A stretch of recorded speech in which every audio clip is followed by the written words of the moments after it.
ఈ ప్రాంత మత్స్యకారులకు సంబంధించి సుదీర్ఘకాలంగా అపరిష్కృతంగా ఉన్నటువంటి మత్స్యకారులు కోరుకుంటున్నటువంటి ఈ ఫిషింగ్ జెట్టి నిర్మాణం ప్రారంభించి దాని పురోగతిని సమీక్షించడానికి ఈరోజు ఇక్కడికి రావడం జరిగింది.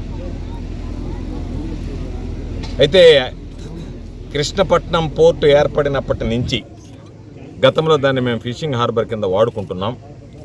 కాబట్టి మాకు ప్రత్యామ్నాయంగా ఒక ఫిషింగ్ హార్బర్ని ఏర్పాటు చేయండి అని చెప్పి ఈ ప్రాంత మత్స్యకారులు కోరడం, దాని మీద దృష్టి పెట్టడం, దానికి సంబంధించి అనేక రకాలైనటువంటి అనుమతుల ఆవశ్యకత ఉండడం, దీనికి సంబంధించి నిష్ణాతులైనటువంటి సాంకేతిక పరిజ్ఞానం Adani Krishnapatnam port company limited దగ్గర ఉంది. కాబట్టి వాళ్ళతోనే మాట్లాడి ఈ పని వాళ్ళ ద్వారా చేస్తే బాగుంటుంది అని చెప్పి ముఖ్యమంత్రి గారు జోక్యం తీసుకుని, ప్రభుత్వం జోక్యం తీసుకుని, ముఖ్యమంత్రి గారి కార్యాలయం దీని మీద శ్రద్ధ తీసుకుని 25 కోట్ల రూపాయలతో సిఎస్ఆర్ నిధుల కింద Adani Krishnapatnam port company limited ఈరోజు ముందుకొచ్చి ఈ ఫిషింగ్ జెట్టి నిర్మాణానికి శ్రీకారం చుట్టి దానిని గౌరవ ముఖ్యమంత్రి చేతుల మీదుగా శంకుస్థాపన చేసి ఇక్కడ ప్రారంభించడానికి భూమి పూజ చేయడం జరిగింది.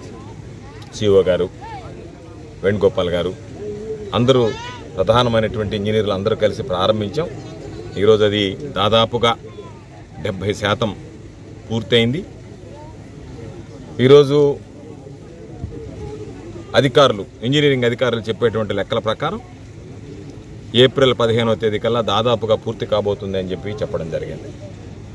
దీనిని ఈరోజు 25 కోట్లతో నిర్మించేటువంటి ఈ ఫిషింగ్ జెట్టీని ఇంతటితో ఆపివేయకుండా దీనికి అవసరమైనటువంటి సకల సదుపాయాలు, దీనికి కోల్డ్ స్టోరేజ్ దగ్గర నుంచి, కార్యాలయం దగ్గర నుంచి ఏదైతే మత్స్యకారులకు అవసరం ఉంటుందో వాళ్ళు తీసుకొచ్చినటువంటి మత్స్య సంపదని దాచుకోవడానికి కానీ, దాన్ని మార్కెటింగ్ చేసుకోవడానికి కానీ, ఏదో అర్ధాంతరంగా అమ్మేసి వెళ్ళిపోకుండా 2 రోజులు నిల్వ ఉంచుకునేదానికి కానీ అన్ని రకాలైనటువంటి సౌకర్యాలు కల్పించి మత్స్యకారులు ఈరోజు అమ్ముకునేటువంటి ధర రెట్టింపు ధర వచ్చేటువంటి విధంగా అన్ని రకాలైనటువంటి చర్యలు తీసుకుంటాం. ఫిషింగ్ జెట్టి నిర్మాణం పూర్తయిన వెంటనే ఇతర మౌలిక సదుపాయాల మీద కూడా దృష్టి పెట్టి ఆ మౌలిక సదుపాయాలను కూడా ఒక్కొక్కటిగా పూర్తి చేయించడం జరుగుతుందని చెప్పి ఈ సందర్భంగా తెలియజేస్తున్నాను. అపరిష్కృతంగా ఉన్నటువంటి అన్ని సమస్యలకు కూడా ఈరోజు పరిష్కారం చూపిస్తున్నాం. అందులో భాగంగానే ఈరోజు ఈ ఫిషింగ్ జెట్టీకి సంబంధించినటువంటి నిర్మాణాన్ని కూడా ఈరోజు దాదాపుగా పూర్తి చేసేటువంటి పరిస్థితి ఏర్పడింది. కాబట్టి ఎక్కడైతే అభివృద్ధి జరుగుతుందో ఈరోజు Adani Krishnapatnam port company limited ఇక్కడ అభివృద్ధి చేయడానికి, ఫిషింగ్ జెట్టి నిర్మించడానికి ఓర్చుకోలేనటువంటి, భరించలేనటువంటి వ్యక్తులు ఈరోజు నేరుగా కృష్ణపట్నం పోర్టు మీదనే బురద జల్లేటువంటి కార్యక్రమానికి తెరతీశారు. నేను అడుగుతున్నా సోమిరెడ్డిని, నీ హయాంలో పోర్టు తీసుకురాలేకపోయావు. కృష్ణపట్నం పోర్టు రావడానికి కారకుడు స్వర్గీయ రాజశేఖర రెడ్డి గారు. రాజశేఖర రెడ్డి గారి హయాంలో కృష్ణపట్నం పోర్టు రావడం జరిగింది. ఆ తర్వాత ఈరోజు దానికి సంబంధించినటువంటి వేగవంతం కానీ, జెట్టీల నిర్మాణం కానీ, దానికి సంబంధించినటువంటి అభివృద్ధి కానీ మరలా ఈరోజు జగన్మోహన్ రెడ్డి గారి హయాంలో జరిగింది. మత్స్యకారులకు సంబంధించి ఏదైతే పెండింగ్లో ఉందో అది జరుగుతుంది. దీనిని ఫిషింగ్ జెట్టి లాంటివి నిర్మించడమే నేరమైనట్టుగా ఆ కృష్ణపట్నం పోర్టు కంపెనీకి సంబంధించి మీరు ఎందుకు చేస్తారనేటువంటిది మనసులో పెట్టుకున్న వాళ్ళ మీద దాడి చేయడం, భౌతికంగా దాడులు చేయడం, అంటే ఇక్కడ యాజమాన్యాలు లేకపోయినా పర్వాలేదు కానీ అభివృద్ధి అనేటువంటిది ఈ ప్రభుత్వంలో జరిగితే గతంలో చేయలేకపోయాము, ఈరోజు చేసామనేటువంటి పేరు వస్తుందని చెప్పి దాడి చేయడం హేయమైనటువంటి చర్య అని చెప్పి సందర్భంగా తెలియజేస్తున్నాను. నిజంగా నేను మొన్న జరిగినటువంటి దాడి పట్ల, కృష్ణపట్నం పోర్టుకు సంబంధించినటువంటి సెక్యూరిటీ మీద, ఉద్యోగస్తుల మీద జరిగినటువంటి దాడి పట్ల స్థానిక ప్రజాప్రతినిధిగా, బాధ్యతాయుతమైనటువంటి వ్యక్తిగా నేను కృష్ణపట్నం పోర్టు యాజమాన్యానికి నా క్షమాపణలు తెలియజేస్తున్నాను. ఎందుకంటే ఇది దురదృష్టకరమైనటువంటి సంఘటన జరిగింది. కానీ ఇక మీదటటువంటివి జరగనివ్వం. ఎందుకంటే ప్రతి యాజమాన్యానికి అండగా నిలవాల్సినటువంటి అవసరం ఉంది. కాబట్టి దీని మీద నా మీద వ్యక్తిగతంగా ఉంటే నా మీద బురద జల్లొచ్చు, నా మీద రకరకాలైనటువంటి మాటలు మాట్లాడుతున్నారు. నేను బాధపడడం లేదు.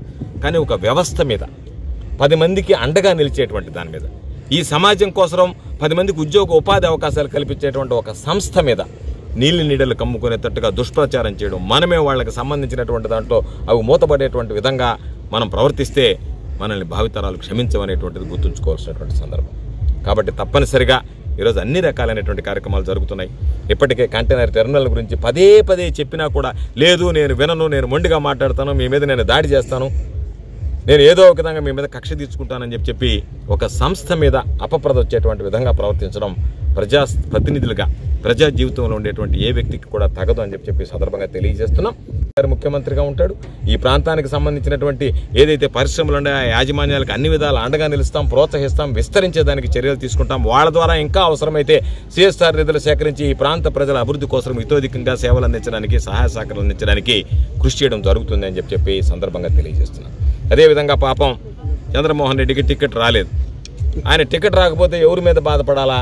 చంద్రబాబు నాయుడిని తిట్టాలా, చంద్రబాబు నాయుడు మీద బాధపడాలా. ఆయన నిన్న సమావేశం పెట్టి నా మీద పోరాడని అన్నాడు. సోమిరెడ్డి చాలుతాడా నా మీద పోరాడడానికి? సోమిరెడ్డి మంత్రిగా ఉన్నప్పుడు నా మీద ఏమీ చేయలేకపోయాడు. కాబట్టి సోమిరెడ్డి ఈరోజు నన్ను ఏమీ చేయగలడు.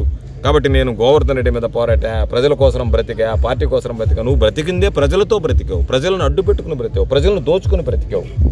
నీకు నన్ను అడిగితే పార్టీ కూడా నీకు చాలా న్యాయం చేసింది. నువ్వు ఈరోజు పార్టీని గురించి మాట్లాడడం కూడా కరెక్ట్ కాదు. ఎందుకంటే ఓడిపోయినటువంటి వాడికి ఎమ్మెల్సీ ఇచ్చి మంత్రి ఇచ్చింది. నిజంగా నీ పట్ల తెలుగుదేశం పార్టీ చంద్రబాబు నాయుడు చాలా ఉదారంగా వ్యవహరించాడు.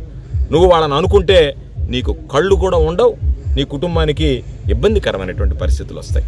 కాబట్టి నిన్ను ప్రధానమైనది ఏంటంటే సర్వేపల్లి నియోజకవర్గ ప్రజలు నిన్ను వదిలించుకున్నారు. వాళ్ళు వదిలించుకున్న తర్వాత 4 సార్లు నీకు అవకాశం ఇచ్చి ఇన్నిసార్లు వదిలించుకున్నటువంటి వాడిని మనకెందుకు లేని పార్టీ కూడా వదిలించుకునేదానికి ప్రయత్నం చేసింది. దాంట్లో ఆయన వాళ్ళని మాట్లాడతా వీళ్ళని మాట్లాడతా మధ్యలో నన్ను కలిపి నీకు టికెట్ రాకపోవడానికి నేనేమన్నా నీకు టికెట్ ఇచ్చేవాడిని కాదు. కాబట్టి నీకు టికెట్ రాకపోతే నా మీద బాధపడి నా మీద బురద చల్లి ఆ కోపం మీద చూపించినట్టుగా, అత్త మీద కోపం దొత్త మీద చూపించినట్టుగా నీకు టికెట్ రాకపోతే వాళ్ళని మాట్లాడకుండా నన్ను గురించి మాట్లాడడం అనేటువంటిది ఇది సమంజసం కాదు, సబబు కాదని చెప్పి ఈ సందర్భంగా తెలియజేస్తున్నా. తప్పనిసరిగా రాబోయేటువంటి రోజుల్లో ఈ ప్రాంతాలు మరింత అభివృద్ధి చెందడానికి ఏదైతే ఈరోజు 2 ప్రధానమైనటువంటి కార్యక్రమాలు పెండింగ్ ఉన్నాయో, నాన్ ఫిషర్మ్యాన్ ప్యాకేజ్ కానీ ఈరోజు ఉన్నటువంటి ఇది కానీ నాన్ ఫిషర్మ్యాన్ ప్యాకేజీకి సంబంధించినటువంటి బకాయిలు కూడా విడుదల చేశాం. త్వరలోనే అవి కూడా వాళ్ళ ఖాతాల్లో జమ చేస్తాం.